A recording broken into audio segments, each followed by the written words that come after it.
Express a displacement of 65 meters on a bearing of 153 degrees in component form to one decimal place, given that the unit vectors I and j are directed due east and north respectively. So if this is north, a bearing of 153 degrees would be in this sort of direction here. And this is 65 meters.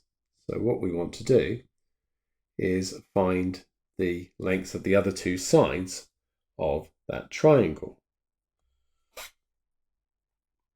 So if that's 153 degrees, that means that this one is 27 degrees because they must add up to 180.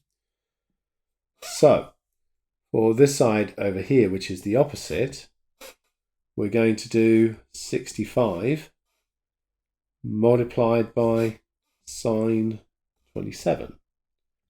Let's just check that I'm in the correct mode. So degree mode. And that will give me 29.5.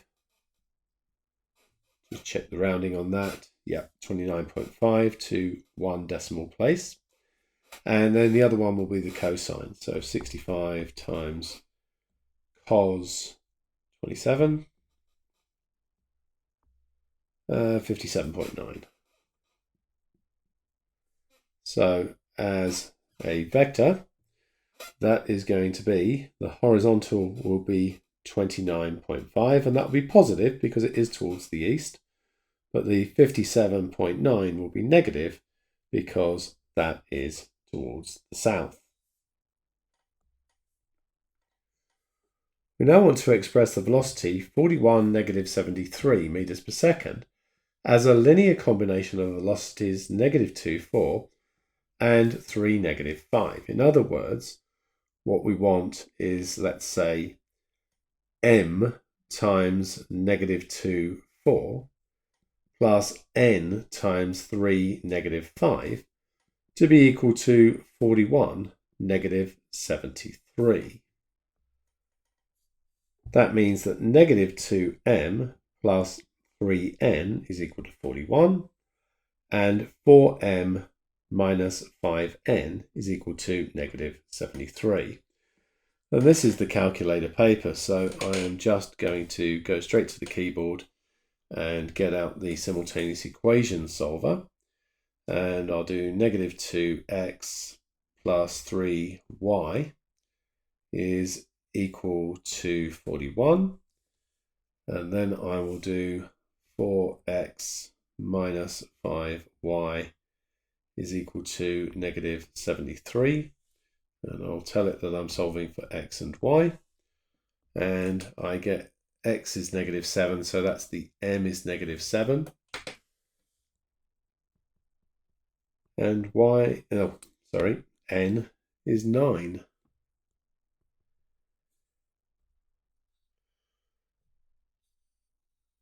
In the trapezium OABC, OA is A, OC is C, and CB is 4A. That's making OA and CB the parallel sides. So let's draw it with O here, and let's say that this is A. So that's going to be A. Then let's have B up here like so. And let's put C down here. So this side is C. And we know that this one is 4A. Now we're given that D and E are the midpoints of AB and BC respectively. So in other words, D is here, halfway along AB, and E is here, halfway along BC. So we want to determine the value of the constant mu and the value of the constant lambda if DE is mu A plus lambda C. So DE would be this vector here.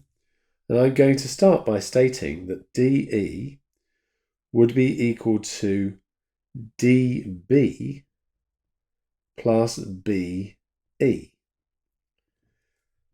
Now, DB is half of AB. What's AB? AB is going to be we're going to go back along here, so negative A, forward along here, so plus C, and then forward up there, so plus 4A. So AB is going to be 3A plus C. That means that DB is equal to 3 over 2A plus a half C. So DE is going to be 3 over 2A plus a half C, and then BE is backwards halfway along here, so that's going to be negative 2A. So that's going to be negative a half A plus a half C, showing us that mu is equal to negative a half and lambda is equal to half.